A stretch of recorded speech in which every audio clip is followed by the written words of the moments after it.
Buenas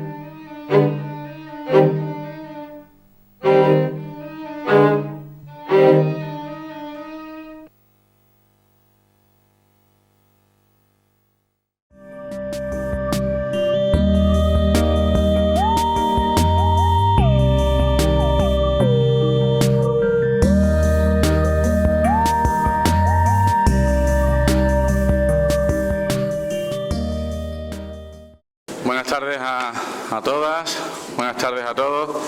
Bienvenidos a la conferencia inaugural de la 39ª edición de los cursos de verano de la Universidad de Cádiz en San Roque. Permítanme en primer lugar presentar y agradecer la presencia de las personas que me acompañan en esta mesa, a la concejal delegada de Cultura, Ana Ruiz, que casi se estrena en estos días, nueva en su responsabilidad. Igual de nuevos son los miembros de la Universidad de Cádiz, que tengo el placer que me acompañen casi en su primer acto, en este caso académico. A la vicerrectora de Extensión Universitaria del Campus Bahía de Algeciras, María del Mar Serván, enhorabuena por tu nueva responsabilidad.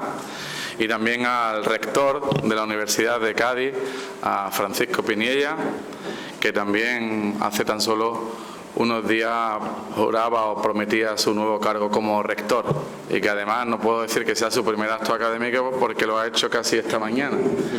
Estaba ya comprometido antes de presentarse a la elección como rector de formar parte como ponente, como profesor, como siempre ha estado presente en varias ediciones de los cursos de verano de San Roque, y hoy mismo ha participado en uno de los seminarios. Más adelante glosaré la figura de la protagonista del día, de la protagonista de la conferencia inaugural, de Almudena Grandes, una enamorada de Cádiz y de sus vientos de poniente y de levante que hoy tanta falta nos hace, que hace algo de calor, ¿verdad? Que este mismo año ha sido distinguida por la Diputación Provincial de Cádiz, por su especial vinculación con nuestra provincia y especialmente con su querida ciudad de Rota. Y aquí tengo que hacer un paréntesis y mostrar mi gratitud y mi agradecimiento, porque cada vez es más complicado el contar con conferenciantes de la talla de Almudena Grandes, y en este caso quiero hacer un especial para agradecer a mi gancho, al primer gancho, que es mi compañero y amigo y alcalde de Rota, a Javier Ruiz Arana. Gracias por estar aquí y gracias por facilitarme la tarea. Inmediatamente a uno de sus antecesores, a también alcalde de Rota, a Domingo Sánchez Rizo, que fue el que se le derivó la responsabilidad, amigo personal de Almudena, y me decía Almudena hace tan solo unos minutos que con Domingo va a cualquier lado y que es él con el que tenía ese compromiso. A Elvira, muchas gracias por estar aquí también, y yo quiero agradecer a todos el que nos acompañéis en este acto académico, pero también de cariño con la ciudad de San Roque. Rector, sus palabras en el acto de investidura han sido acogidas con mucha ilusión en el campo de Gibraltar, por cuanto ha quedado claro su inequívoca voluntad de potenciar el campus de la Bahía de Algeciras y de incrementar los servicios y las instalaciones que la Universidad de Cádiz ofrece en esta comarca. Un territorio que, como bien se ha encargado de ensalzar, tiene un enorme potencial que entre todos tenemos que poner en valor. En ese empeño, rector, puede contar con la cooperación, con la colaboración del Ayuntamiento de San Roque, un ayuntamiento que en materia universitaria ya hace casi 4 décadas, en los inicios, en los albores de nuestra democracia, puso en marcha estos cursos de verano con el pleno convencimiento de la importancia de la cultura y del conocimiento para el desarrollo de un espíritu crítico y del fomento de los valores de ciudadanía y de humanidad. Ayuntamiento y Universidad de Cádiz hemos recorrido en estas últimas 4 décadas siempre juntos un camino que, como trayecto vital, tiene sus altibajos y sus dificultades, pero siempre hemos conseguido año tras año, con la imprescindible aportación de las entidades patrocinadoras y colaboradoras, a las que hoy quiero nuevamente agradecer su cooperación, el conformar unos cursos de verano que siempre han suscitado el interés de la comunidad universitaria, de la sociedad en general y de los medios de comunicación, por la actualidad de muchos de los asuntos que se debaten en todos y cada uno de los seminarios, los 10 seminarios. Es el caso de la programación de este año, con 7 seminarios, con 3 talleres, en los que se abordan temas fundamentales para nuestra comarca, como las consecuencias del Brexit, asunto este que se analiza por tercer año consecutivo y sobre el que al día de hoy siguen existiendo toda una serie de incertidumbres y ninguna certeza. También sobre el transporte marítimo, las nuevas estrategias ambientales, asunto que también conoce el rector como catedrático que es en Marina Civil, o bien el seminario que ha comenzado en la jornada de hoy, con la presencia de distintos profesionales de la Judicatura y de las fuerzas y cuerpos de seguridad del Estado, en el que se viene analizando la ingente lucha contra el narcotráfico y la delincuencia organizada, que en estos últimos meses está consiguiendo el que se haya recuperado ese principio de autoridad del Estado en nuestra comarca, que hace tan solo unos meses estaba perdido. Junto a estos temas, en la programación de este año hay un seminario en el que estoy convencido que con el que Almudena Grande, nuestra invitada, se sentiría plenamente identificada. Los exilios del 39, Memorias contra el olvido. Es el 5º seminario que se organiza, en este caso en las ediciones de los cursos de verano de San Roque, junto al Foro por la Memoria del Campo de Gibraltar, junto al Foro por la Memoria Histórica del Campo de Gibraltar y con la colaboración de la Diputación Provincial de Cádiz. Y es que es inevitable que al hacer una breve semblanza sobre Almudena Grande, hablemos de ella como una persona que es un referente moral, un referente ético a la hora de reivindicar la memoria histórica. Dice, mis novelas son ajustes de cuentas con el presente, no con el pasado. Me gusta pensar que mis novelas iluminan la deuda que tenemos con la resistencia antifranquista del interior. Eso aseguraba hace unos meses en la presentación de su última obra, que fue Premio Nacional de Narrativa, Los pacientes del doctor García. Es el 4º libro de un proyecto narrativo que comenzó nuestra protagonista hace 10 años, en el que, como destacó el jurado de ese galardón, Almudena ha conseguido un difícil y a la vez preciso equilibrio entre lo imaginado y la lealtad a la verdad histórica. Mujer de profundas convicciones políticas, de todos conocidas por sus colaboraciones periódicas que mantiene tanto con el diario El País como con la cadena SER. Alza su voz en defensa del feminismo y la lucha contra el avance de la extrema derecha en España y en el resto del mundo. Por todo ello, esta noche es para mí un placer y un auténtico lujo compartir con todos vosotros esta conferencia inaugural de la 39ª edición de los cursos de verano de la UCA en San Roque, contando con la presencia de Almudena Grande, que lleva por título su conferencia, por título el cómo escribir un libro. Cuando comentaba con Domingo de qué iba a versar la conferencia, me decía, está culminando un libro, quiere hablar sobre cómo atraviesa esa difícil tarea. Cuando le he ofrecido el libro que estoy leyendo ahora de los pacientes del doctor García, le he dicho que es el último y me ha dicho que es el penúltimo porque ya lo tiene casi listo, ¿no? No, casi listo. Bueno, disfrutaremos sin duda de su magisterio, consciente desde luego que escribir un libro con su maestría es una empresa imposible.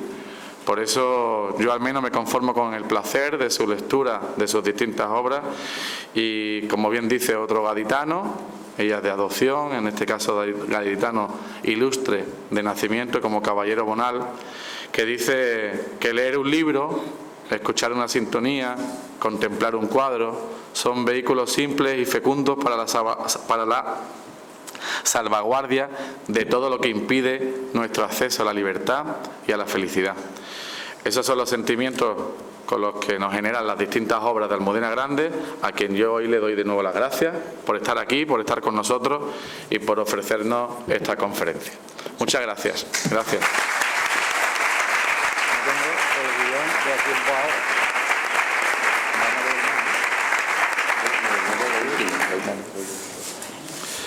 Bien, pues ahora le cedo la palabra al nuevo rector de la Universidad de Cádiz, con el que ya he tenido la oportunidad de dialogar algunos momentos, que, como digo, prometía su cargo en esta misma semana. Encantado de que puedas estar con nosotros, Paco. Tuya es la palabra al rector de la Universidad de Cádiz, don Francisco Pinilla.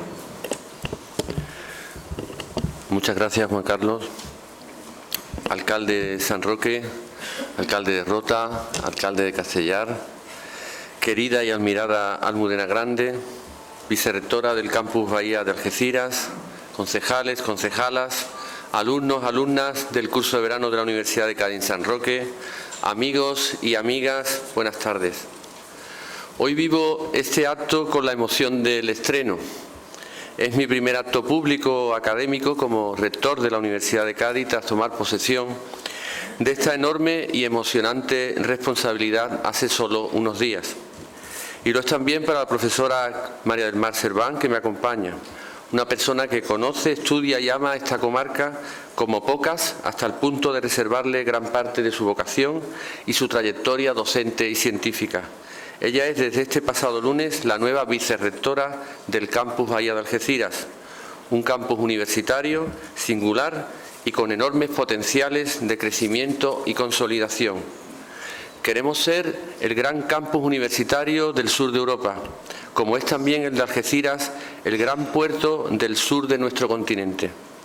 Y lo hacemos conscientes de que el futuro necesita del puerto firme del conocimiento, de la ciencia, de la igualdad de oportunidades y de la educación para desplegar sus velas plenamente, sin menoscabo ni frenos estructurales que lastren nuestras expectativas.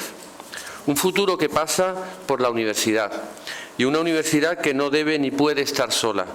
Queremos reforzar la integración de la Universidad de Cádiz con su provincia y la de este campus Bahía de Algeciras con la comarca. En esta estrategia no sobra nadie. Debemos aplicar el modelo de las traineras y remar todos en la misma dirección. Universidad, centro de investigación, administraciones públicas, empresas grandes, medianas, pequeñas, tejido asociativo.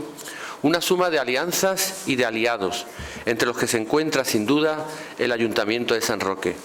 Gracias, alcalde, por el apoyo destacado y permanente a esta acreditada oferta estacional de cursos de verano a la que hoy damos continuidad.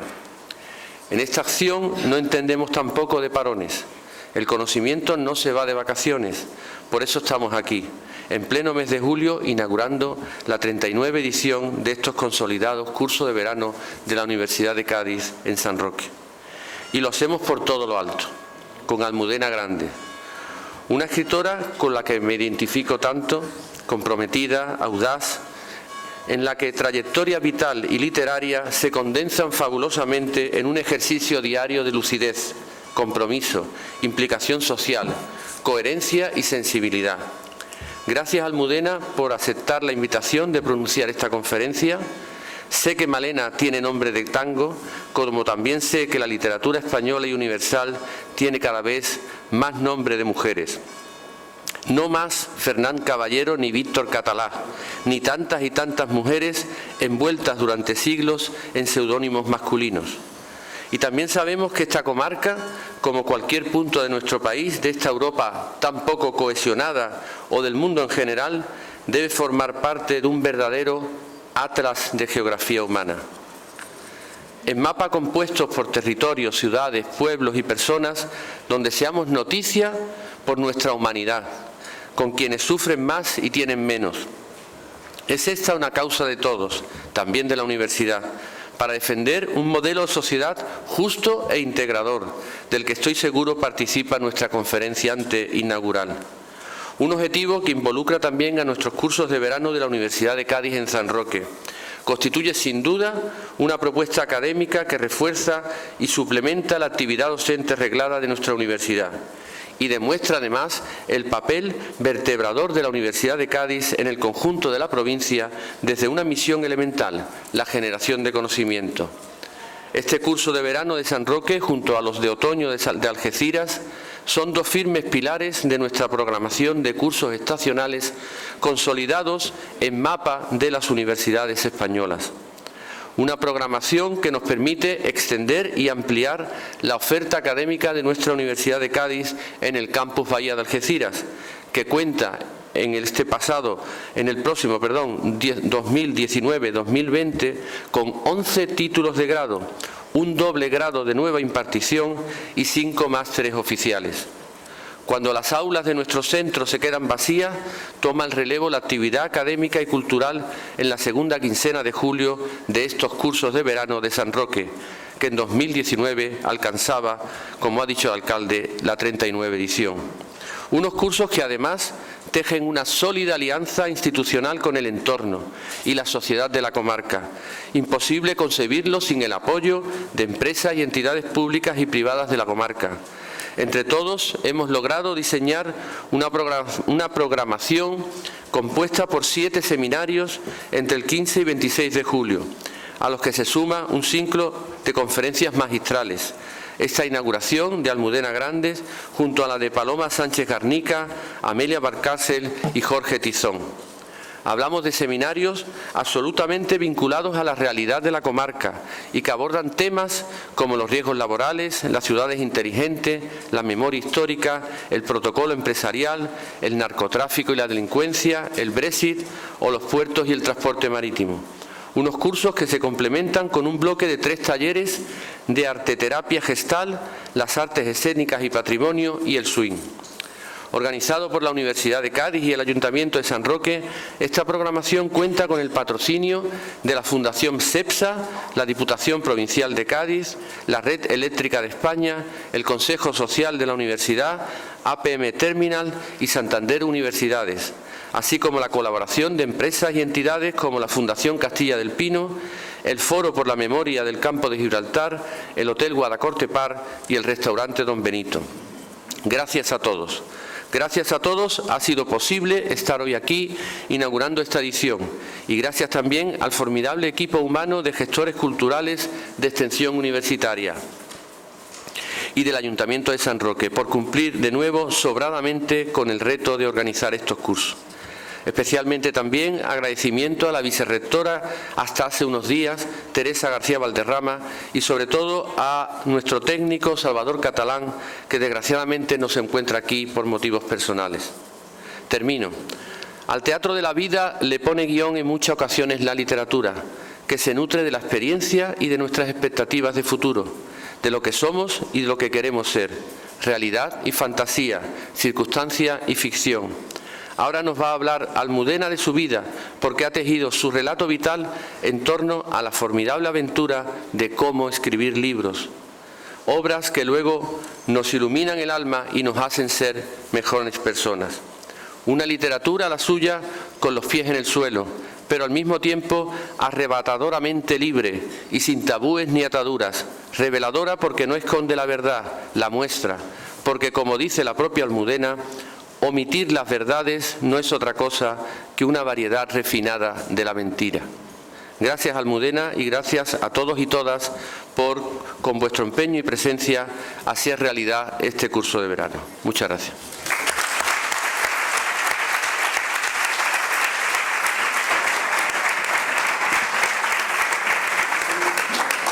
Toma la palabra la concejal delegada de Cultura, Ana Ruiz Domínguez.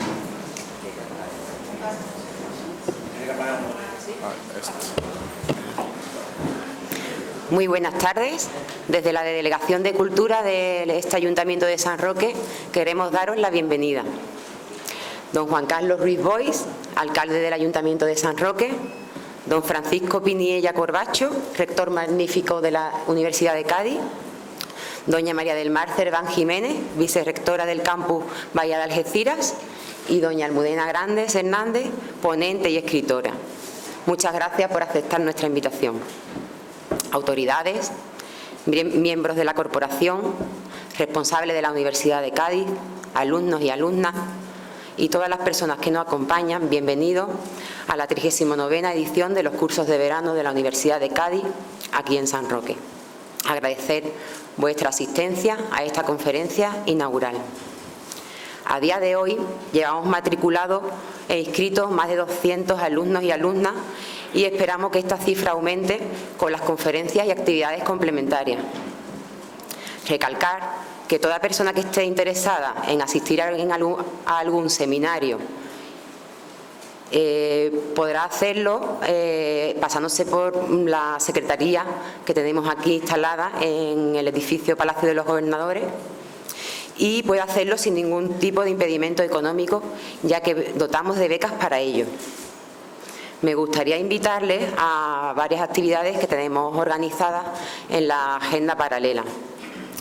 Tenemos una representación de fin de taller del rito al teatro, cartella Artes Escénicas y Patrimonio, el próximo viernes 19 de julio a las 22 horas en la terraza del Museo Cartella. Contaremos el 23 y el 24 de julio a las 20:30 horas aquí en el Palacio de los Gobernadores con el ciclo de 2 conferencias sobre el prestigioso psiquiatra sanroqueño Carlos Castilla del Pino y la antropología de la conducta a cargo de los ponentes Amelia Barcárcel y Jorge Tizón. El viernes 26 de julio a las 21 horas en la Alameda Alfonso XI tendremos una exhibición de fin de taller Bailando Swing, iniciación al Lindy Hop. Gracias por vuestra asistencia. Gracias.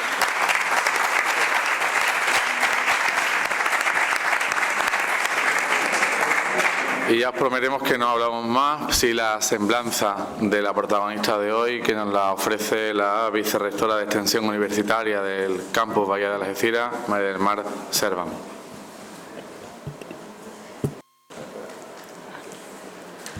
Buenas tardes a todos.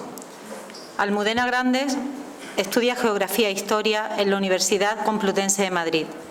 Trabaja en el sector editorial como redactora y correctora y coordina una colección de guías turístico-culturales. También colabora habitualmente en prensa, principalmente en El País, y participa como tertuliana en algunos programas de la cadena SER.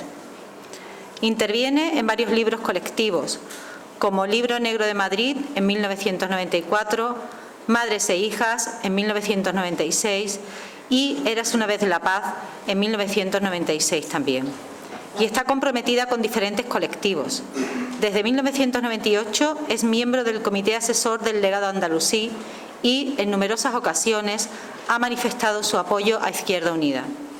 Su primera novela, Las Edades de Lulú, en 1989, obtiene un gran éxito de crítica y público y es traducida a más de 20 idiomas.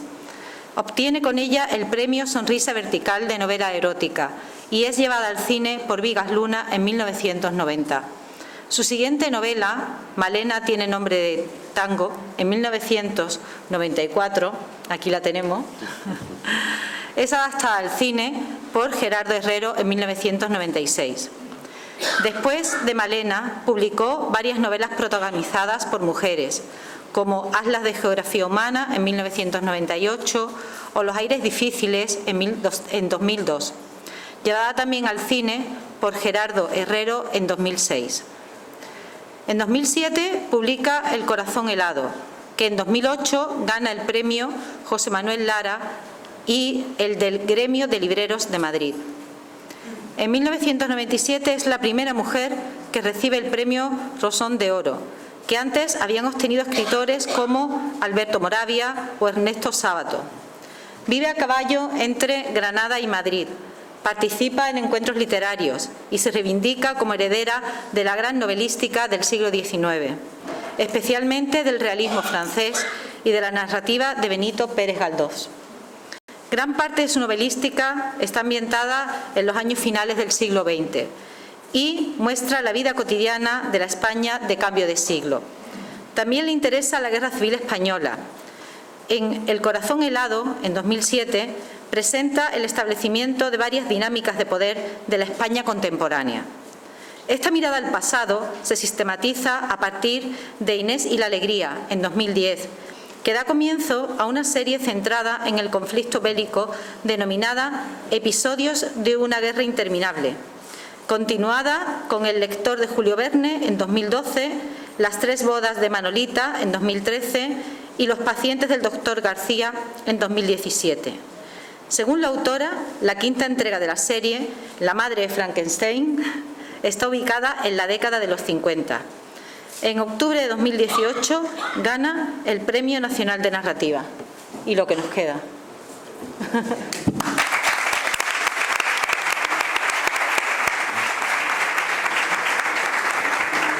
Y ahora sí, la protagonista. Almudena Grandes, tuya es la palabra. Bueno, pues cuando se empieza a hablar en público parece que dar las gracias es un lugar común, pero como ustedes comprenderán tengo que empezar dando las gracias porque estoy en una mesa de lectores. Lo primero que ha hecho el rector, magnífico, a mí me da mucha envidia. Los rectores me dan mucha envidia por lo de magníficos. Lo mejor que se puede ser en este mundo es rector, porque un presidente del gobierno no es magnífico ni nada, pero un rector tiene la cosa esta de la magnificencia, y el alcalde de San Roque ha sido traerme libros para que se los dedique. Entonces, mi gratitud es infinita porque, bueno, lo más importante... yo siempre digo que lo más importante que hay en mi vida son los lectores, porque mis lectores son mi libertad. También estoy muy contenta de estar en estos cursos de verano, donde ya participé como ponente en 1 o 2 ocasiones, porque aquí me pasó algo extraordinario, y es que coincidí con mi amigo Juanjo Tellez. Llegamos por la mañana, no teníamos nada que hacer hasta las 8 de la tarde, y tuve el privilegio de que Juanjo Tellez me enseñara Gibraltar. Que eso es una cosa verdaderamente extraordinaria. Por eso cuando le hicieron hace unos años un homenaje en Algeciras, yo escribí un texto en el que decía que Gibraltar, ni británica ni española, que Gibraltar para Juanjo Tellez, que es el único que se la merece. Y bueno, también, y ya con esto termino el capítulo sentimental y empiezo con la conferencia, en este momento concreto de mi vida me hace mucha ilusión estar aquí, porque estoy escribiendo una novela en la que mi guía fundamental, el libro del que no me aparto y la fuente principal para construir a mi personaje es Carlos Castilla del Pino. Entonces, tengo San Roque muy presente en la cabeza y lo tengo muy presente porque, bueno, estoy escribiendo la 5ª novela de esta serie, que se llama Episodios de una guerra interminable. Un proyecto en el que a través de 6 novelas quiero contar 25 años de la posguerra española, los primeros 25 años de la dictadura de Franco, desde una perspectiva concreta, que es la perspectiva de los españoles que dijeron que no, de los españoles que lucharon contra la dictadura, de muchas maneras distintas. Al principio de la serie, las 2 primeras novelas hablaban de la lucha armada, que era la realidad más importante en los 40, en los primeros 40, pero luego Las 3 bodas de Manolita es una novela que habla de resistencia civil, y Los pacientes de Dr. García es una novela de espías. Bueno, pues ahora voy a contar los años 50 desde el margen del margen. El manicomio de mujeres de Cienpozuelos, en Madrid, entre 1954 y 1956. Y mi protagonista es un psiquiatra que nace en 1920. O sea, 2 años antes que Carlos Castilla. Pero todo lo que cuenta Carlos Castilla en sus memorias. Carlos Castilla para mí es imprescindible porque, aparte de ser un psiquiatra deslumbrante, es un escritor deslumbrante también. Y entonces da gusto leer sus libros, ¿no? Y la relación que estableció con sus memorias es tan profunda que me parece casi una señal del destino. Yo para la vida no soy nada supersticiosa, pero para la literatura sí. Entonces también me pareció como una buena señal que me invitaran a venir hoy aquí a San Roque, y estoy aquí encantada, ¿no? Cuando me llamó mi amigo Domingo para contarme que se daban todas las circunstancias para que yo pudiera venir hoy aquí, le dije: Domingo, tengo un problema. Estoy acabando un libro, me queda muy poco, no me da tiempo a prepararme una conferencia. Bueno, aunque me hubiera dado tiempo, tampoco quería, les voy a ser sincera. O sea, tenía que acabar el libro, o sea, estoy secuestrada por el libro, no puedo plantearme escribir nada ni nada. Y me dijo: bueno, pero no importa, tú di lo que quieras. Y entonces dije: bueno, pues voy a hablar de cómo escribo yo las novelas, que es una cosa que me viene muy bien, porque, digamos, vincula el trabajo de esta tarde con el trabajo de esta mañana, que he estado en casa escribiendo, ¿no?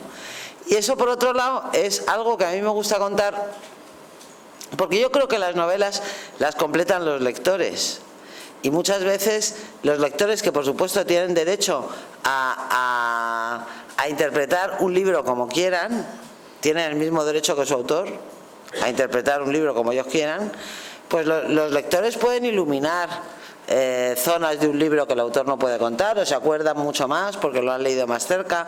Ahí están los críticos, pero cómo se escribe, cómo escribimos nuestros libros, solo lo podemos contar nosotros. Y en ese sentido es una mirada que no que no nos puede discutir nadie, ¿no? Entonces, a mí sí me gustaría contar cómo escribo yo mis novelas. Y digo cómo escribo yo mis novelas porque les voy a hablar de mi sistema, que es bueno para mí. Pero no quiere decir que sea bueno para todos los escritores. Yo creo que cada escritor, cada novelista encuentra una manera de escribir. Cuando yo empecé a publicar a finales de los 80, estaban de moda muchas tonterías, pero una de las cosas que más de moda estaba era lo de la brújula.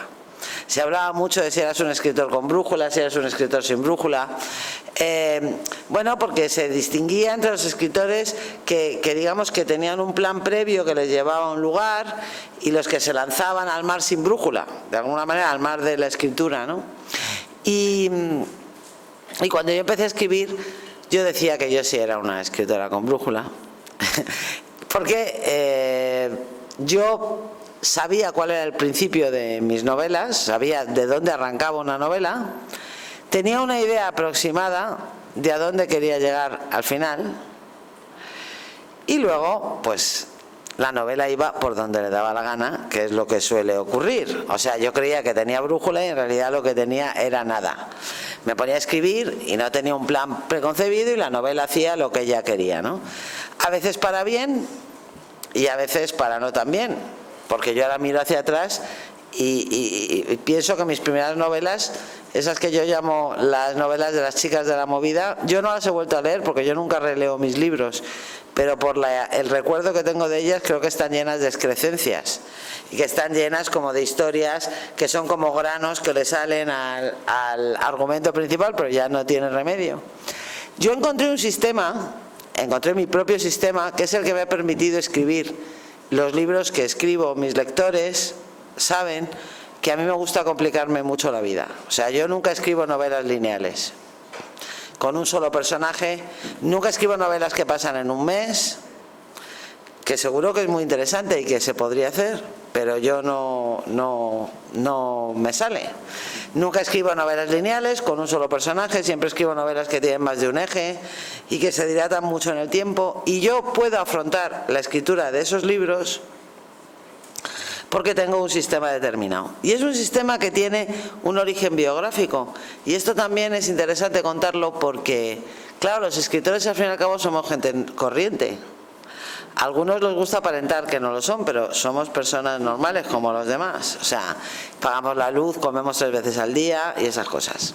Y muchas veces las condiciones de la vida cotidiana pues determinan también el trabajo y nuestra actitud frente a la escritura.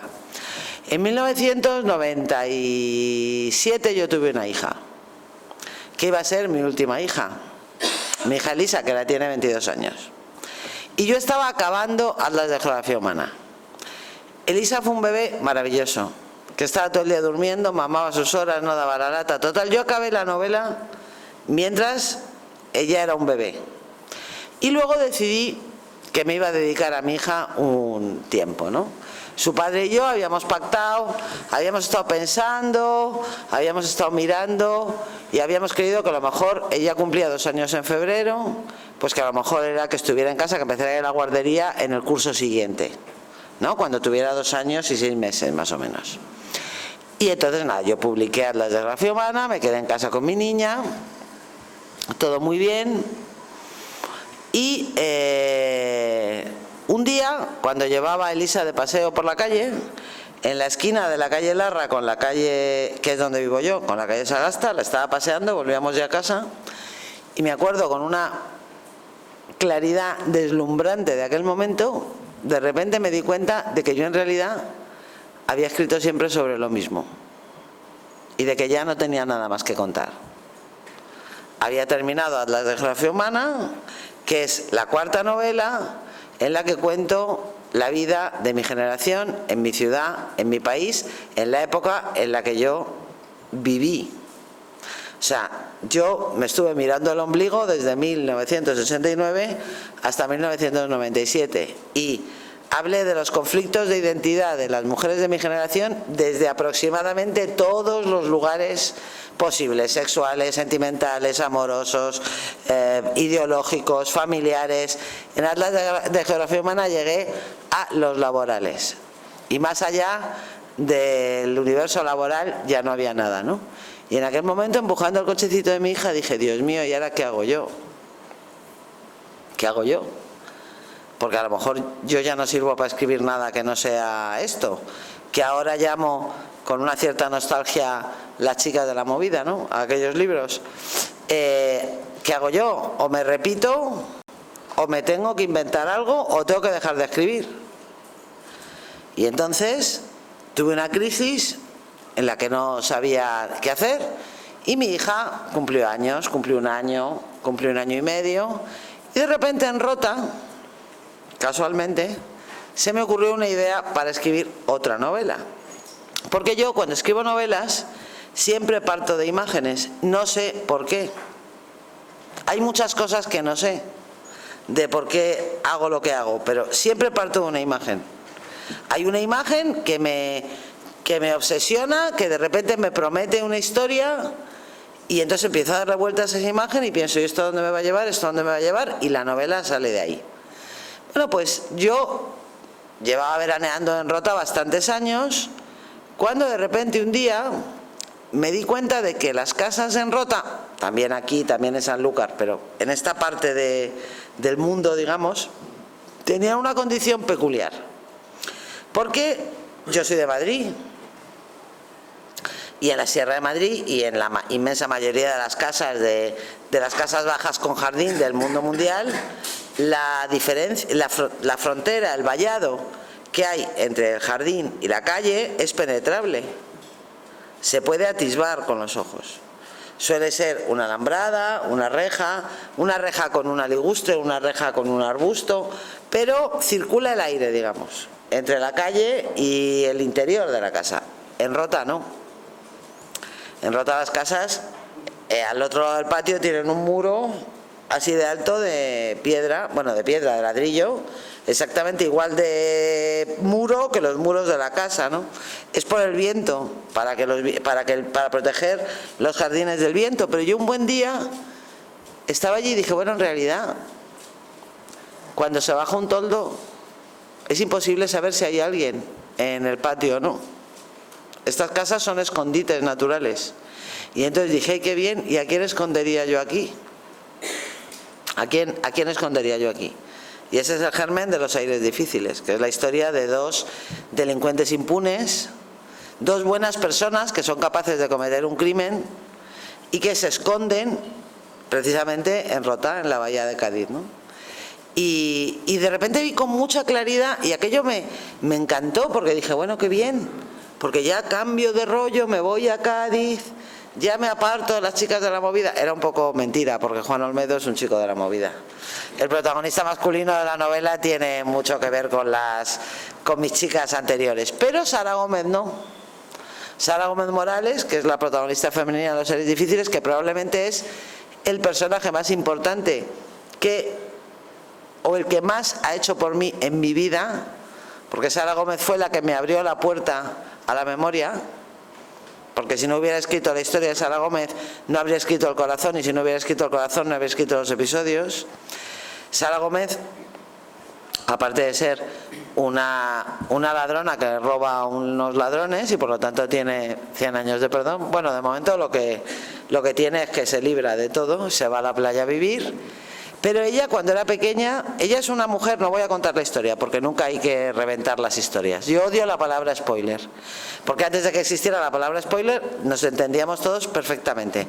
Y decíamos destripar, reventar, estropear, y está muy bien, no hay por qué decir spoiler. Entonces no voy a reventar ninguna novela. Pero sí es verdad que Sara Gómez Morales es una mujer que nace en 1947, y sin embargo, o sea, 8 años después de que acabe la guerra civil, y sin embargo es una rehén de la guerra civil toda su vida, porque es heredera de los ganadores y de los perdedores a la vez.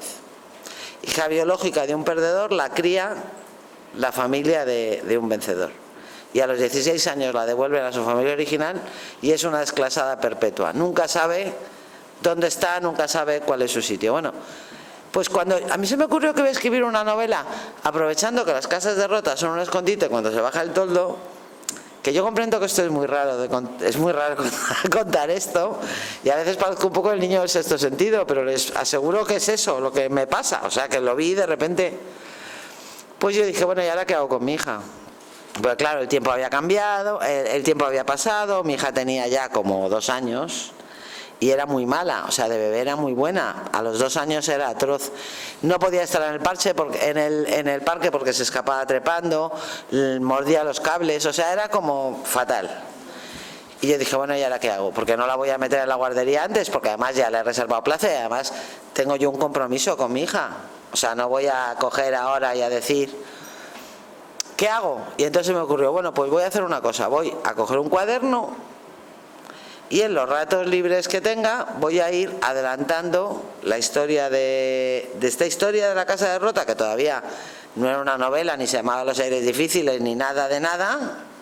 Voy a ir adelantando en un cuaderno. Y entonces durante 6 meses, 6 o 7 meses, hasta que empecé a llevar a la niña a la guardería, trabajé en un cuaderno. Llevaba el cuaderno en el bolso. Entonces escribía en el parque cuando la niña se dormía, escribía en casa, escribía...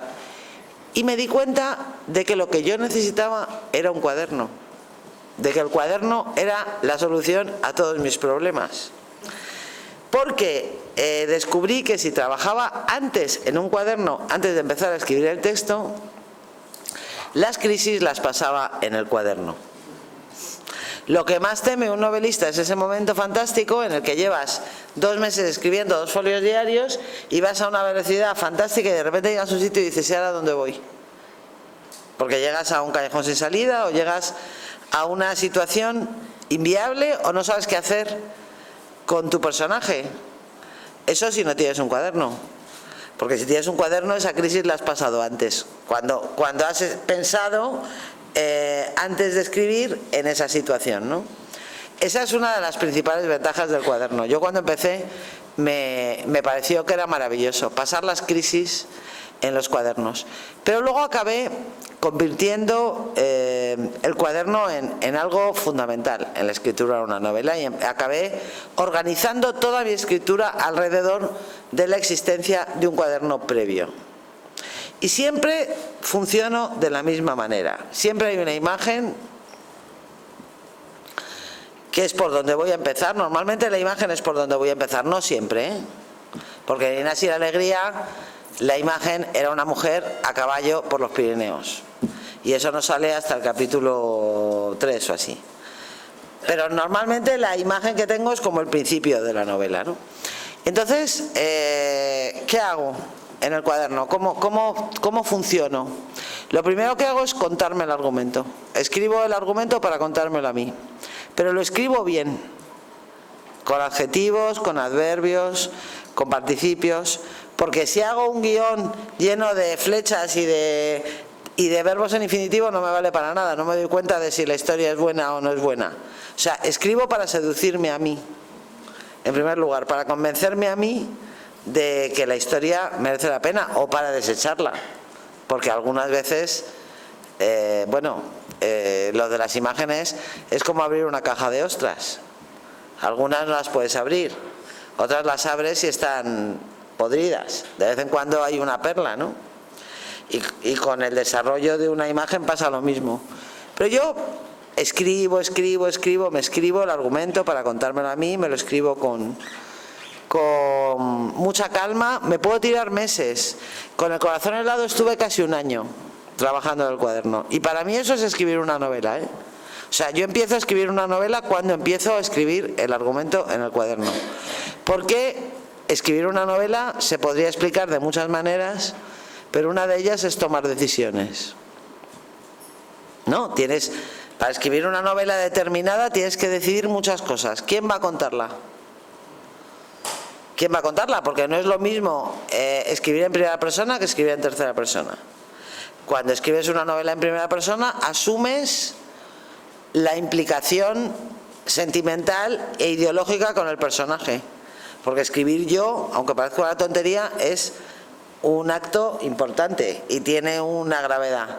Si escribes en tercera persona, te distancias mucho más de tus personajes, pero a veces conviene. Yo, por ejemplo, Los aires difíciles la escribí en tercera persona, porque como mis protagonistas eran capaces de hacer cosas terribles, pensé que les iba a favorecer más la tercera persona. Que escribiendo en tercera persona iba a ser más capaz de ayudarles a convencer a los lectores de que ellos son buenos, aunque hayan hecho cosas terribles. Si escribo en primera, es mucho más dudoso todo esto, ¿no? Hay que tomar decisiones. En qué persona se escribe, cómo se estructura el libro, cómo van a ser los capítulos, cuántos capítulos van a tener. Todo eso forma parte de la escritura de una novela y todo eso lo resuelvo yo en el cuaderno. Primero me cuento la historia, luego me cuento la historia de los personajes. Construyo a los personajes por separado. Y los escribo y los describo lo más exhaustivamente que pueda, aunque sepa que me va a sobrar, aunque sepa que me van a sobrar datos, aunque sepa que no voy a necesitar todo lo que pongo. En el fondo luego me va a dar igual, yo no voy a contar si ganaban cuando se pegaban en el colegio o perdían, pero yo necesito saberlo. Si ganaban, si perdían, si bordaban bien, si bordaban mal, en fin, yo eso lo pongo. Entonces construyo los personajes. Cuando termino con los personajes, que es un camino, es un periodo largo, porque mis novelas suelen tener muchos personajes, entonces tengo que hacer cronologías, porque como no escribo novelas lineales, como tiendo a contar muchas historias a la vez, tengo que estar segura de que encajan unas con otras. Parece una tontería, pero a veces es que me ha pasado que alguien tiene un niño a los 11 años, entonces no vale y hay que volver para atrás y hay que volver a reestructurar toda la novela. Entonces, antes que cambiar todas las fechas de la novela hacia atrás, con lo que implica eso, prefiero hacer cronologías. Hago cronologías y nunca me salen a la primera. Cuando ya tengo una cronología, tengo unos personajes, tengo un argumento, entonces viene lo difícil de verdad. Y entonces viene lo importante de verdad, que es la estructura. La estructura para mí es el elemento más importante de la escritura de una novela. A la estructura realmente nadie le presta demasiada atención. Cuando se leen las críticas de los periódicos ya se habrán dado ustedes cuenta que nunca los críticos hablan de la estructura.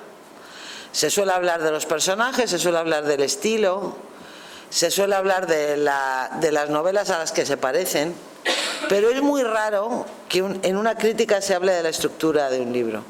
Y sin embargo, para mí, la estructura es fundamental, porque yo creo que una novela es como una casa. Entonces, una casa fea y sólida siempre se puede arreglar. Le subes un piso, le bajas un piso, le abres una ventana, le quitas las ventanas, la pintas de colores, tiras un tabique, vuelves a ponerlo. Una casa muy bonita, muy bonita, muy bonita, que no se sostiene, se cae. Y entonces da exactamente igual lo bonita que haya sido en la imagen previa del creador, porque se ha caído y ya no hay casa. Para mí la estructura es fundamental porque además, aunque nadie le preste atención, la estructura, claro, cuando hablo de estructura me refiero a cómo está estructurada la novela, cuántos capítulos tiene, lo que cuenta cada capítulo, cuántas partes tiene cada capítulo, en fin, esas cosas, ¿no? Que parece, yo comprendo que los lectores cuando leen una novela no se fijan en eso, porque parece que eso viene como en el lote, o sea, que eso es que tiene que ser así porque es así, pero eso hay que pensarlo mucho. Y la estructura para mí es fundamental porque aunque nadie le haga caso, es un poco el patito feo de la narrativa, para mí tiene un valor expresivo fundamental. Porque es la válvula que rige el control de las emociones de la novela. La estructura permite que el autor decida cuándo el lector sabe más que los personajes, que a veces conviene, o cuando los personajes saben más que el lector, que a veces conviene. La estructura permite crear suspense, crear intriga, permite jugar con las expectativas del lector, crearle avidez o saciarle en función de lo que interesa en cada momento, ¿no? Y yo para eso además soy muy, muy, muy neurótica. Yo tengo un problema, yo con la estructura soy un poco neurótica, con la estructura de las novelas. Yo en general soy una persona bastante corriente, como ustedes ven, pero tengo algunas manías. Y en mis novelas todos los capítulos tienen las mismas páginas y todas las partes tienen los mismos capítulos Y hay una simetría que hace que, si una novela tiene un capítulo cero, una novela tiene un epílogo. Si una novela empieza de una manera, abre una puerta en un momento determinado, la cierra en un momento determinado, que se puede doblar la historia y las puertas coinciden. Yo creo que si una novela se pudiera contar con números, la suma de todos los capítulos tendría que dar 0 o 100. No podría dar 33,7 ni podría dar 71,9. Y yo personalmente, les voy a poner un ejemplo práctico de lo que digo. A mí me sacan de quicio, yo que leo todo el tiempo y leo novelas todo el tiempo, cuando escribo también, que eso es algo que a veces a la gente le asombra mucho. Ah, pero tú lees cuando escribo. Yo leo siempre, cuando escribo y cuando no escribo, siempre leo. Y una cosa que a mí como lectora me saca de quicio es esas novelas, no voy a decir títulos, pero igual se acuerdan ustedes de alguna, que el primer capítulo tiene 20 páginas y está escrito en primera persona. El segundo tiene 50 páginas y está escrito por una mujer que no se sabe qué relación tiene con el primero. El tercero es un manuscrito encontrado. Yo cada vez que encuentro un manuscrito hallado en una novela la dejo de leer. O sea, cuando un escritor tiene que contar que en una botella, bueno, quito a Julio Verne, que le adoro como se sabe, pero bueno, cuando un escritor tiene que contar para poder avanzar en su historia, tiene que aparecer una carta de un condottiero italiano del siglo XVIII que dice en qué baldosa, debajo de qué baldosa está el tesoro de la bisabuela, digo, se acabó. O sea, tengo muy poca vida para leer tonterías y no puedo soportar los manuscritos hallados. Entonces, ese tipo de novelas me ponen muy nerviosa. Y a eso me refiero cuando digo que yo creo que la estructura de una novela tiene que dar 0 o tiene que dar 100. Y para mí es muy importante. Yo creo que la estructura para los lectores también es muy importante, aunque los lectores no se den cuenta. Porque tú empiezas a leer, a mí me pasa. O sea, yo leo una novela que me gusta y cuando me gusta mucho me la leo para verle los andamios. Pero normalmente yo leo sin buscar los andamios. Todas las novelas tienen andamios, pero si están bien escritas los andamios no se ven. Entonces tú vas saltando, subiendo y bajando y no ves los andamios porque la estructura funciona. Porque la estructura del libro funciona, ¿no? Cuando me gusta mucho, entonces me la vuelvo a leer para ver cómo lo ha hecho, ¿no? Hay ejemplos muy claros de esto. Yo me acuerdo que yo la última vez que leí El Quijote ya era novelista, lo había leído 2 veces antes. La tercera vez lo leí hace como 7 o 8 años porque me pidieron un prólogo y yo la segunda parte del Quijote es que de lo que tenía ganas era de leerla de rodillas porque es un prodigio estructural tan brutal, pero bueno, eso ya lo vamos a dejar para otro día. Yo lo que hago es resolver todo eso de la estructura en un cuaderno, y solo cuando tengo una estructura que me convence, solo cuando tengo una estructura que me vale, que ya sé que es una lista de capítulos en la que estoy de acuerdo con lo que voy a contar en cada capítulo, solo entonces me pongo a escribir el texto de lo que luego va a ser el libro. La estructura nunca me sale a la primera, igual que la cronología nunca me sale a la primera. Suelo hacer 3 intentos, 4 intentos, hasta que tengo algo que está bien. Y entonces ya me pongo a escribir la novela, y entonces dirán ustedes, pero ¿dónde está la emoción si lo tiene usted tan planificado todo, no? Pero es que escribir es una aventura. Escribir siempre es una aventura. Y yo en el cuaderno tengo el qué de la novela, pero no tengo el cómo. Tengo lo que voy a contar, pero no tengo averiguado cómo lo voy a contar, porque eso solo se puede decidir en el momento en que te sientas delante del ordenador y dices, bueno, ¿y esto cómo lo cuento, no? Y yo tengo en el cuaderno, por ejemplo, por ponerles un ejemplo, la novela que estoy escribiendo ahora mismo, La madre de Frankenstein, que va a ser la 5ª entrega de los episodios de Una guerra interminable, que me quedan 15 folios más o menos para acabarla. Luego tengo que hacer un epílogo. Mi amigo Domingo se ríe porque cuando nos vemos por la playa por la tarde me dice, ¿cuánto te falta? Digo, 18, 21. Y hoy me ha dicho Elvira, su mujer, ¿pero y tú cómo sabes cuánto te falta? Pues lo sé porque cuando... Una de las cosas que hago yo cuando trabajo en el cuaderno es pensar en la extensión del libro también. Yo tengo una tendencia natural al desparrame. O sea, yo escribo novelas de 1000 páginas, pero podría escribirlas de 2000, si no tuviera cuidado. Y yo sé que soy una narradora, lo que se llama una narradora de largo aliento. Tengo tendencia a las digresiones, tengo tendencia a desparramarme, tengo tendencia a irme por los cerros de Úbeda, y eso no le conviene a los libros, ¿no?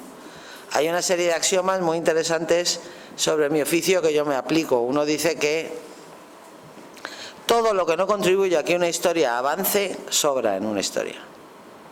O sea, en una historia solo tiene que haber aquello que ayuda a que la historia avance. Lo que no ayuda a que la historia avance, la hace retroceder y por tanto hay que extirparlo. Entonces, yo cuanto menos libertad me dé a mí misma, menos tengo que extirpar al final que me duele. Entonces, cuando empiezo a trabajar en una novela como esta, por ejemplo, que vuelve a ser complicada porque tiene 3 narradores y ninguno es un narrador objetivo, porque uno de los 3 narradores es una paranoica de 70 y tantos años que va a morir. El hecho real que cuenta la novela es la muerte de esta mujer, que fue la parricida más famosa de la historia de España, Aurora Rodríguez Carballeira, que mató a su hija Hildegard y luego se entregó. Porque, bueno, Fernando Fernán Gómez hizo una película, la gente de mi edad y mayor se acordará, los más jóvenes no, pero es una historia muy fascinante, ¿no? Bueno, pues ella aparece en la novela y es una de las voces narrativas y cuenta, pero no cuenta porque es su pensamiento, un pensamiento que no tiene puntos aparte de una paranoica, que tiene delirios de grandeza y delirios persecutorios y claro, es una cosa peculiar. Y luego hay otro personaje que es un auxiliar de enfermería que se llama María, que también cuenta en primera persona. Entonces, con una estructura como esta, yo antes de ponerme a escribir tengo que tener una idea aproximada de cómo van a ser los capítulos para no volverme loca yo. Y cuando empiezo a escribir, pues ya veo, pues si el primero ha ido de una manera, pues entonces ya calculo que los demás van a ser así. Los capítulos de cada personaje tienen más o menos la misma extensión, entonces por eso sé cuánto me falta. Que a él le hace mucha gracia y se ríe mucho cuando lo hablamos, ¿no?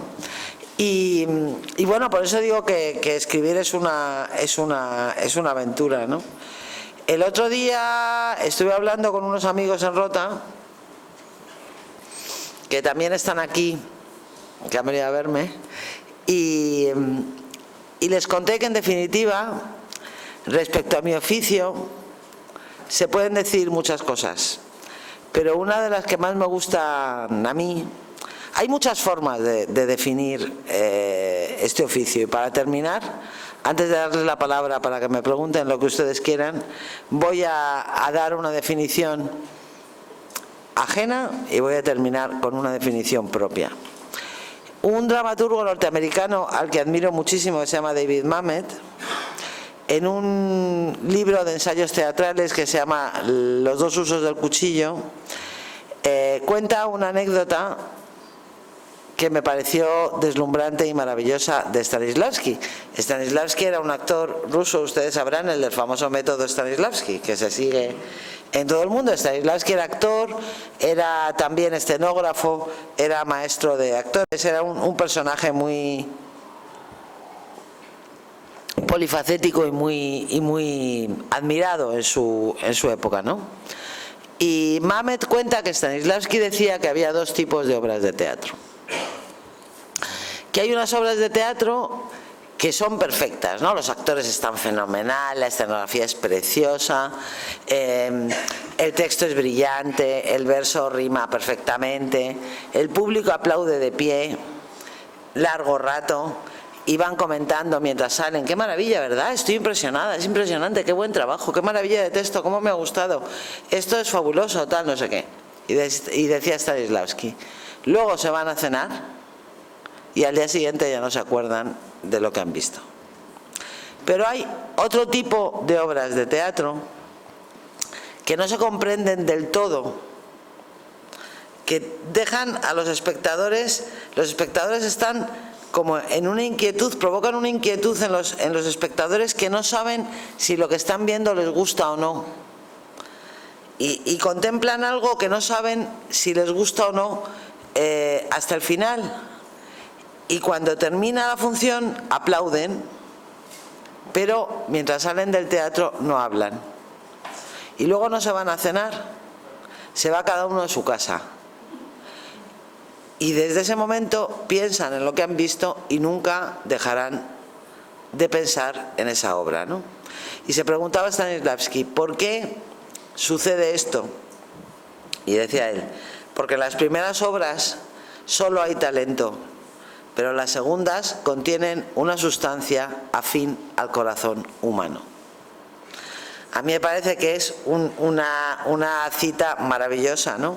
Y en definitiva de lo que se trata es de eso, no tanto de hacer obras perfectas, de hacer obras admirables, de escribir novelas apabullantes, sino de conseguir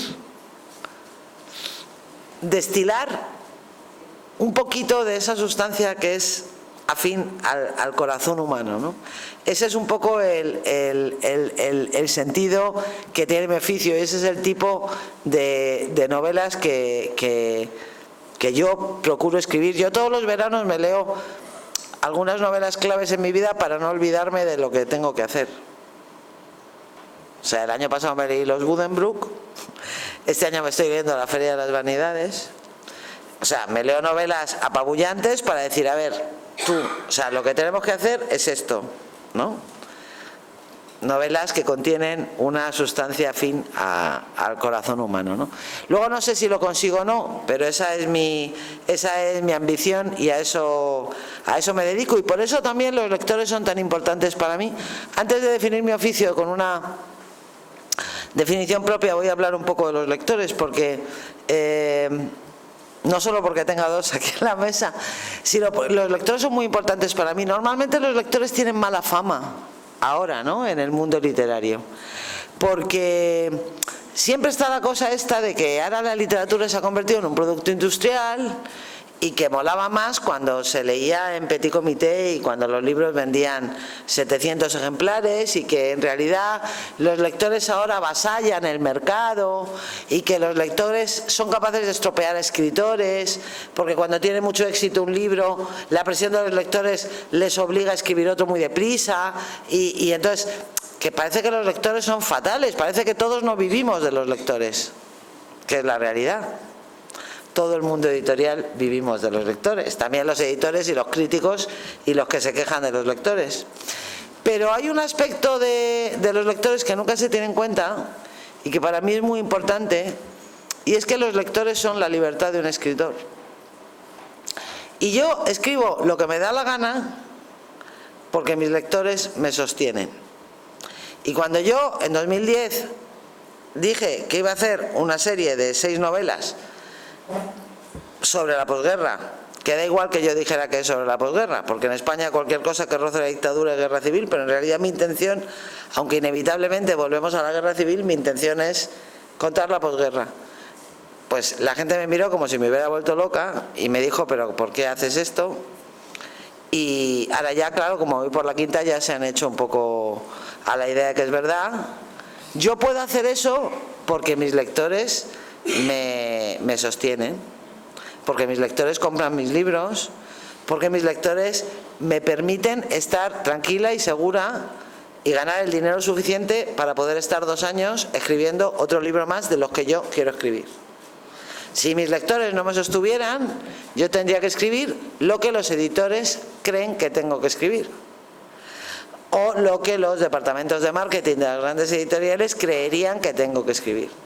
Pero como tengo los mejores lectores del mundo, pues entonces escribo lo que me da la gana. Joaquín Sabina, que es muy amigo mío, me dijo un día, tú y yo tenemos el mejor público de España. Y entonces yo publiqué una novela de 1000 páginas, El corazón helado, y vendí 500.000 de ejemplares. Y después de 3 años publiqué una novela de 780 páginas, Inés y la alegría, o de 800 y algo. y vendí un montón. Y entonces le dije a Joaquín, mira, perdona, el mejor público de España es el mío, el tuyo será el segundo mejor. Porque hay que ver lo buenos que son, que no hago más que sacar tochos y tochos y se los compran, ¿no? Entonces los lectores son muy importantes para mí y los lectores también son un compromiso para mí. O sea, si mis lectores son los que me dan de comer, yo tengo que esforzarme sobremanera para no defraudarles. Yo no me puedo permitir el lujo de defraudar a mis lectores porque mis lectores en realidad son mis jefes. Cuando yo llego a un acto como este y me encuentro a la típica televisión local que llegan tarde y quieren ir antes, siempre les digo, no, espérate hasta el final. Me dicen, no puedo porque cierro. Digo, bueno, pues lo siento, porque mis jefes son estos que están ahí. O sea, yo no puedo hacer esperar a esta gente para estar un cuarto de hora contigo. Y a veces se cabrean y se van, pero me da igual. Y por eso es tan importante. Y esto que voy a contar al final, la definición propia de mi oficio, que no es tan buena como la de Stanislavski, pero no está mal, tiene que ver también con los lectores. Porque uno de los libros que más me impresionó a mí en mi juventud, claro, los libros que hemos leído nos fabrican tanto como la experiencia que hemos vivido, ¿no? O sea, en realidad nosotros no somos solo lo que nos ha pasado en el tiempo que marcan los relojes y los calendarios, que es bastante aburrido, porque la vida de todos nosotros día a día es bastante aburrida. O sea, nos levantamos, desayunamos, trabajamos, comemos, en verano nos vamos a la playa a andar, volvemos a casa, hacemos todos los días lo mismo. Pero nuestra vida es extraordinariamente variada y nuestra memoria es mucho más rica que nuestra vida vivida, porque en nuestra memoria está también todos los libros que hemos leído, todas las películas que hemos visto, toda la música que hemos oído, como decía Pepe Caballero, y todo lo que hemos fantaseado. Las personas que leemos libros y vemos películas fantaseamos mucho mejor que las que no leen libros y no leen películas, porque no tienen cómo hacerlo, ¿no? Y la vida deseada, la vida temida, la vida frustrada, la vida soñada son igual de auténticas y de reales que la vida vivida en la época en el tiempo de los relojes y de los calendarios. Por eso algunos libros que he leído son muy importantes para mí y siguen siendo muy importantes para mí a lo largo de los años. Cuando yo era pequeña, era una niña bastante complicada. Era muy gorda, era muy peluda y nunca me elegían para hacer de angelito en la función de Navidad del colegio. No se ve el mundo igual cuando haces de angelito que cuando haces de árbol, que es lo que hacía yo. Un año hice de Rey Baltasar, porque era muy morena. Es una cosa mezquina y horrible. Hay una cosa mezquina y horrible en mi vida, que es que desde que empecé a pensar en todo esto, yo solo recuerdo los nombres de mis compañeras de colegio que eran amigas mías, pero recuerdo perfectamente el nombre de la niña que hacía de Virgen María, que nunca lo diré. Pero ese lo recuerdo. Y digo, ¿por qué recuerdo yo? Pues porque, claro, yo nunca hacía de angelito. Y además se me daba fatal la gimnasia, no soltaba el Plinton. Estaba gordísima, todo fatal. Pero yo tenía superpoderes. A mí me daba igual. Porque yo luego por la tarde en mi casa, yo subía a la luna, yo bajaba al centro de la Tierra, yo conquistaba una isla desierta, yo hacía cosas extraordinarias. Y eso era algo que no me podía quitar nadie y que me compensaba con mucho por no ser angelito de la función de Navidad. ¿Dónde va a parar ser angelito de la función de Navidad o encontrar un mensaje en la tripa de un bacalao, como los nietos del Capitán Grant? Pues yo prefería el bacalao. Y uno de los libros que más me impresionó en aquel momento fue Robinson Crusoe. Robinson Crusoe es una novela que me encantó. Y la leí un poco más mayor, tendría ya 13 o 14 años, pero me encantó. Y la he vuelto a leer en mi vida varias veces, ¿no? Hay un momento en Robinson Crusoe que es para fanáticos, o sea que no tienen ustedes por qué acordarse, si no se acuerdan no se sientan mal, que a mí me impresionó mucho, que es que un día sale Robinson de su cabaña y ve una matita verde en el suelo, una matita diminuta, que le parece que es trigo, le parece que es una planta de trigo. y dice, ¿esto cómo puede ser una planta de trigo? Y la observa un día y otro día y llega a la conclusión de que de verdad es una planta de trigo. Y piensa, bueno, pues se habrá quedado un grano pegado en uno de los cajones que he traído del barco, ha caído por casualidad en el suelo. Una buena novela es aquella en la que el autor hace que el lector comulgue con ruedas de molino y le dé las gracias. Y Robinson Crusoe es una buena novela. Entonces él piensa, pues habrá caído, habrá llovido, y entonces le emociona tanto ver esa mata de trigo que acaba construyendo un murito de piedras alrededor para protegerla.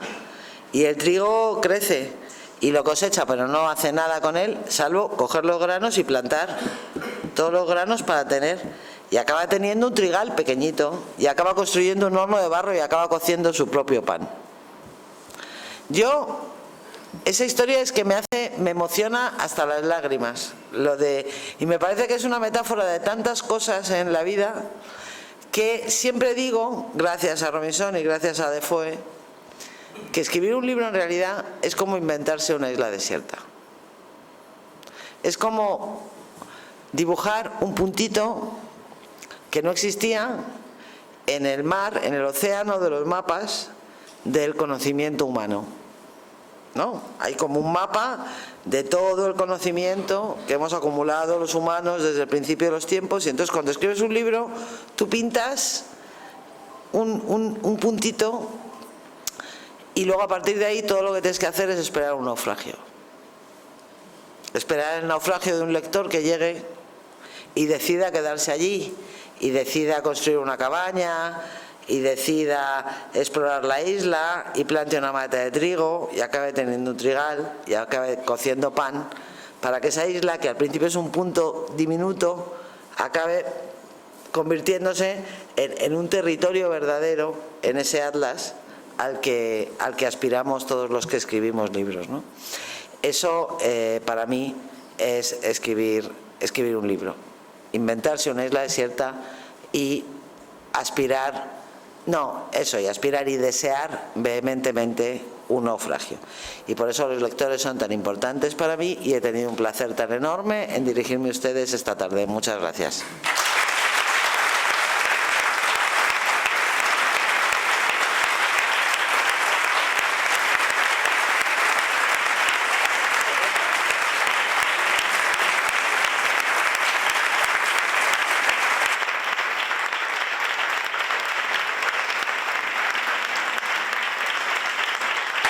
No me aplaudéis más, que no sé dónde meterme, no estoy acostumbrada. Modera bien, moderas tú. Muchas gracias Almudena. Creo que nos has dejado obnubilada mucho y creo que he compartido pues una pequeña pincelada de lo que siente una escritora cuando ve a este público tan cómplice, porque yo veía como todo el mundo, cada vez que nombraba a algún personaje, asentía, Sí. hacía así, y estaba yo emocionado. Luego no sé cómo estabas Y tú, no sabes, porque... no se pueden imaginar lo que emociona eso. Y lo segura que te sientes, porque cuando yo llego aquí yo suelto un rollo y no sé si es el que ustedes quieren escuchar o no, pero cuando de repente digo Juan Olmedo y veo que hacen así, Sí. digo, bueno. Veía cara de entusiasmo y de Vamos complicidad. bien, vamos Así que, bien. bueno, la conferenciante se ha ofrecido desde el inicio a responder algunas preguntas y le cedo la palabra. A ver si alguien se atreve en romper el hielo. Que sean facilitas. Vale. Sí. Hago una pregunta directa. ¿Vivió usted la vivencia de Cienpozuelos? Personas y lo que usted matizó hace un ratito. Lo de Cienpozuelos, yo nunca he estado ingresada en un manicomio. No, pero sí. Preguntamos y ahora responde la conferenciante. Muchas gracias. Vale. Sí, pero yo escribí esta novela porque yo hace muchos años, en los 80, leí un libro de un psiquiatra que se llama Guillermo Rendueles, que es el padre del filósofo César Rendueles, por cierto, que se llama El manuscrito hallado en Cienpozuelos, que es un libro que ha pasado desapercibido, aunque se ha reeditado recientemente, pero que a mí me pareció fascinante. Guillermo Rendueles, cuando era joven, fue residente en el manicomio de mujeres de Cienpozuelos. Y un día, curioseando el archivo del manicomio, se encontró con la historia clínica de Aurora Rodríguez Carballeira, de quien todo el mundo creía que se había fugado en la Guerra Civil, que es lo que sostiene Fernán Gómez en su película, Eduardo Guzmán en su libro, Fernando Arrabal en su libro. Entonces él pensaba que... Y se encontró con una historia clínica absolutamente fascinante por muchas razones. Y escribió un libro sobre esta señora. Y yo leí ese libro en los 80 y me ha acompañado toda mi vida, toda mi vida. Y cuando pensé en hacer estos episodios, dije, bueno, Aurora la tengo que meter aquí. La tengo que meter aquí porque yo no puedo pasar por estos años sin hablar con Aurora. Yo he tenido la suerte... Bueno, yo fui a Cienpozuelos, he ido varias veces a Cienpozuelos, tengo la suerte de contar con la complicidad de las relaciones públicas de la Orden Hospitalaria de San Juan de Dios, que ha sido muy amable conmigo y me lo ha enseñado todo, y aún más de contar con la complicidad del director psiquiátrico del manicomio de mujeres de ahora mismo, que me ha mandado fotos y documentos y cosas imprescindibles. Eso se lo van a leer ustedes en la nota de final de la novela, porque mi gratitud con ellos es enorme, pero no tengo más experiencia directa. Tiene usted la palabra, señora. Hola. Agradecerle que el rato tan maravilloso que al menos a mí me ha hecho pasar. Yo no quería preguntarle, yo quería pues agradecerle porque en mi casa, que fuimos víctimas de la guerra civil, se taparon muchas cosas, ¿no? Mi madre nos hablaba, pero... Y a mí sus novelas me han conectado con mi madre. Ay, esto es tan tremendo. Cuando me dice alguien esto, me parece tan impresionante. Porque me gusta, bueno, yo he leído casi todas sus novelas, incluso Los besos en el pan, para que no se han hecho... No, porque no nos da tiempo a todo ya. Bueno, y me ha gustado porque cuando lo poco que hemos estudiado sobre la guerra civil, pues es eso, de la guerra, de la política, de los movimientos militares y tal.